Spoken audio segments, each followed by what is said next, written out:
They say regrets fade with time, but mine, it stayed. It followed me like a shadow, and it all started with one missed homework. Hi, my name is Elena Rivera. I'm 6 years old, and I live in San Antonio, Texas. If you're watching this from anywhere in the world, maybe New York, maybe Germany, maybe Tokyo, I want to know, what's your biggest regret? Drop it in the comments. Let's talk about it. Let's heal together. Chapter 1, The Regret That Never Left. It was a Monday. The sun was bright, the birds were loud, and my backpack was heavy, but not with books. I had forgotten to do my homework, not because I didn't care, but because I thought, it's just one time. I played with my dolls, I watched cartoons, I even danced in the living room, but I didn't open my notebook, and the next morning when Ms. Carter asked for it, I froze. My cheeks burned. My heart thumped like a drum, and I said the words I wish I could take back. I didn't do it. That moment changed everything. Chapter 2, The Day Shame Found Me. I remember the silence, not the kind that feels peaceful, like when you're wrapped in a blanket and the world outside is asleep. No. This silence was loud. It buzzed in my ears. It made my heart race. It made my fingers curl into fists under the desk. Ms. Carter had asked for our homework. Her voice was calm like it always was. She stood at the front of the class with her clipboard, her glasses sliding down her nose, her pencil tapping against the paper. She was kind. She was fair. But she was also serious about homework. I watched as she moved from desk to desk, nodding, smiling, checking. The sound of papers rustling filled the room. My classmates were proud. They had done their work. They had remembered. They had followed the rules. And then she reached me. Elena, she said, tilting her head slightly. I looked up. My eyes met hers. I opened my mouth, but the words didn't come. I felt my throat tighten. My cheeks burned. I could feel the heat crawling up my neck. I didn't do it, I whispered. Her pencil stopped tapping. There was a pause. A long one. The kind that makes you want to disappear into your chair and never come out. Ms. Carter didn't yell. She didn't scold. She just looked at me, not with anger, but with something worse. Disappointment. That look stayed with me. It followed me home. It sat with me at dinner. It whispered to me when I tried to sleep. After that moment, something changed. Not just in me, but around me. My classmates didn't say anything, not at first, but I saw the glances, I heard the whispers, I felt the shift. Elena forgot her homework, someone said during recess. She didn't even try, another added. I wanted to scream. I did try, I just forgot. But I didn't. I stayed quiet. I sat alone on the swing. I kicked the dirt with my shoes. I watched the clouds and wished they could carry me away. It's strange how one small mistake can feel so big, so heavy, so permanent. I started to notice things I hadn't before. How the teacher didn't call on me as often, how my friends didn't save me a seat at lunch, how the classroom felt colder even though the heater was on. I wasn't being punished, not officially, but I was being watched, judged, labeled. And the worst part? I agreed with them. That night my mom noticed something was wrong. Elena, you're quiet today, she said, placing a warm bowl of arroz con leche in front of me. I nodded. I didn't want to talk. I didn't want to cry. Did something happen at school? I hesitated. Then I told her. About the homework, about Ms. Carter, about the silence, about the shame. She listened. She didn't interrupt. She didn't rush me. When I finished, she took my hand and said something I'll never forget. Mi amor, mistakes are part of growing. But owning them, that's what makes you strong. I cried then, not because I was sad, but because I felt safe. I felt seen. But even with her words, the regret didn't leave. It stayed. It settled into my chest like a stone. The next day I did my homework. I did it twice. I checked it 3 times. I packed it carefully in my folder and held it like a treasure. Ms. Carter smiled when I handed it in. Thank you, Elena, she said. But the damage had been done. I wasn't the same. I didn't raise my hand as much. I didn't laugh as loudly. I didn't play as freely. I had learned something important, something painful. That one moment of carelessness can echo far beyond the moment itself. It can change how people see you. It can change how you see yourself. From that day on, I had a voice in my head. A small one. A quiet one. But it was always there. Don't forget, it said. Be careful, it warned. Do better, it whispered. Sometimes it helped. It made me more responsible, more thoughtful, more prepared. But sometimes it hurt. It made me anxious. It made me scared. It made me feel like I had to be perfect. Or else. And that's the thing about regret. It teaches you. But it also haunts you, especially when you're 6. Especially when you're still learning who you are. Weeks passed. The homework incident faded from the classroom. Other kids forgot their assignments. Ms. Carter gave reminders. Life moved on. But I didn't forget. And because I didn't forget, I started noticing others who made mistakes. When Mia spilled her juice, I helped her clean it. When Jacob forgot his lunch, I shared mine. When Ava cried because she lost her pencil, I gave her one of mine. I didn't do these things to be liked. I did them because I understood. I understood what it felt like to mess up, to feel small, to feel ashamed. And maybe, just maybe, my regret had turned into something good. Maybe it had made me kinder. Now when I think about that day, I don't just remember the shame. I remember the lesson. I remember the growth.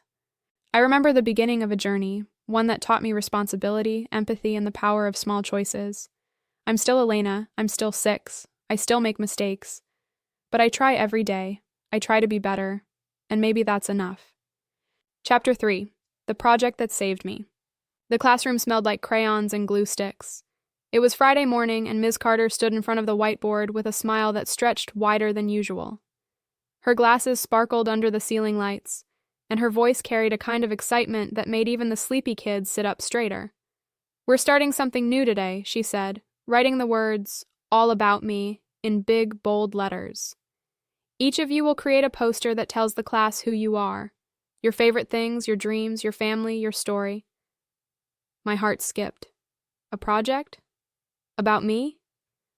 I wasn't sure how I felt. Part of me wanted to hide under my desk. Another part, the part that still remembered the sting of shame, whispered, "This is your chance." Ms. Carter handed out large sheets of paper, markers, glue, and magazines to cut from. The classroom buzzed with energy. Kids flipped through pages, snipped out pictures, scribbled their names in bubble letters. I stared at my blank poster.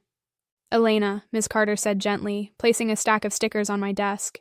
"I know you'll make something beautiful." I nodded, but inside I wasn't sure. What if I messed up again? What if I spelled something wrong? What if no one liked it? But then I remembered what my mom had said. Owning your story makes you strong. So I picked up a purple marker, my favorite color, and wrote my name in the center. I started slow. I drew a picture of my family, Mama, Papa, my baby brother Mateo, and me. I added a sticker of a taco because it reminded me of our Friday nights. I glued a photo of a puppy, even though I didn't have one, because I dreamed of adopting one someday. I wrote, "I want to be a teacher when I grow up." And then, in the corner, I added something else, something small, something honest. I forgot my homework once. It made me sad, but I learned from it. I stared at those words. My fingers trembled. My heart thudded. Should I erase it? Should I hide it? But I didn't, because it was part of me.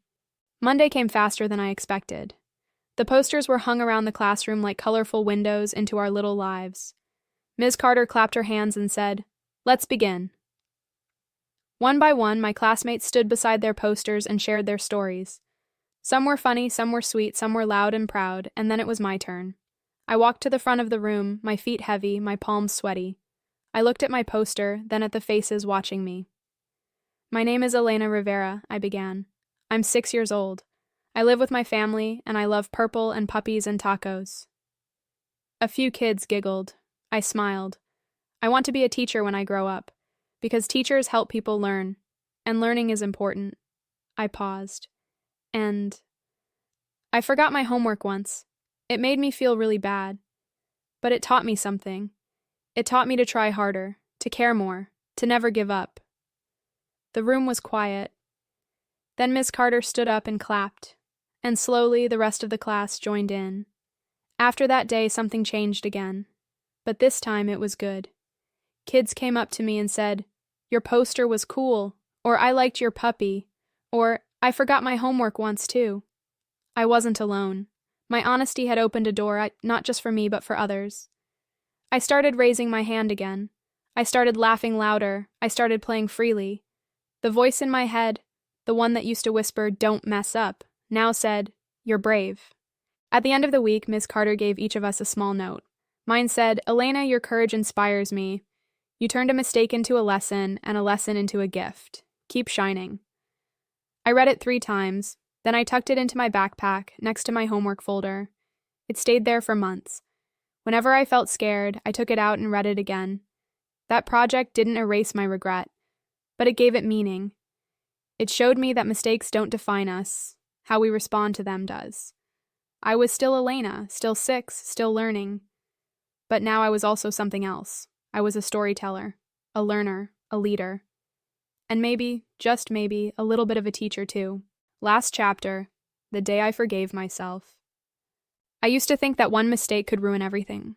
That forgetting my homework just once meant I wasn't good enough. That I had disappointed everyone. My teacher, my classmates, my parents, and worst of all, myself. But something changed. Not all at once. Not like a switch flipping. It was slow, like the way morning light creeps across your bedroom wall. Quiet. Gentle, but real. This is the story of how I stopped carrying my regret like a heavy backpack and started walking free. It started with a note. Ms. Carter handed it to me after class one Thursday afternoon. Her smile was soft, like she knew I'd be nervous. "Elena," she said, "I'd love for you to speak at our end-of-year assembly. Just a short story, something you've learned this year." I stared at the paper, my fingers trembled. Me? Speak? In front of everyone? I wanted to say no. I wanted to run. I wanted to hide behind my desk and pretend I hadn't seen the note, but instead I nodded. "Okay," I whispered, because deep down I knew what I wanted to say. That night I sat at the kitchen table with a pencil and a blank sheet of paper. My mom was cooking arroz con pollo. The smell filled the room, warm and familiar. My little brother Mateo was humming to himself, building towers with his blocks. I stared at the paper. What had I learned? I thought about the homework, the shame, the silence, the way my classmates looked at me, the way Ms. Carter didn't yell, but didn't smile either.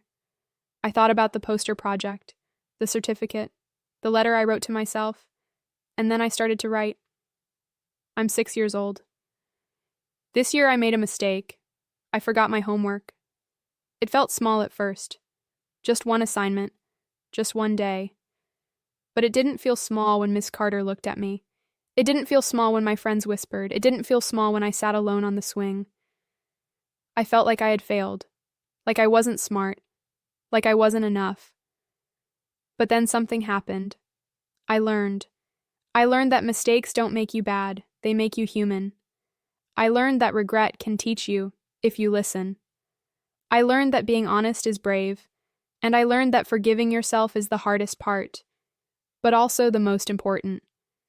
So today I want to say something to my classmates, to my teacher, to myself. I'm sorry, but I'm also proud, because I didn't give up. I kept going, and now I'm not just Elena who forgot her homework. I'm Elena who learned, I'm Elena who grew, I'm Elena who forgave herself. Thank you. The gym was packed. Parents sat in folding chairs, teachers stood along the walls. Students fidgeted in rows, whispering and giggling and waving at their families. I stood backstage, holding my paper, my heart thudding like a drum. Ms. Carter knelt beside me. "You're going to do great," she said. I nodded, but my knees felt wobbly. Then the principal called my name. "Elena Rivera from Ms. Carter's class has something special to share." I walked to the microphone. The lights were bright, the room was quiet. I took a deep breath, and I read. When I finished, there was silence. Then, clapping, loud, long, real. I saw my mom wiping her eyes. Ms. Carter had her hand over her heart. My classmates were smiling. Not the kind of smile that says, "good job," but the kind that says, "we see you." and for the first time all year I felt light. Not because I had impressed anyone, but because I had told the truth, and the truth had set me free. Kids came up to me in the hallway. I forgot my homework once too, said Jacob. I cried when I lost my backpack, said Ava. I thought I was the only one who felt like that, said Mia. I smiled at each of them, because now I knew regret isn't something you carry alone. It's something we all feel, and when we share it, it becomes lighter.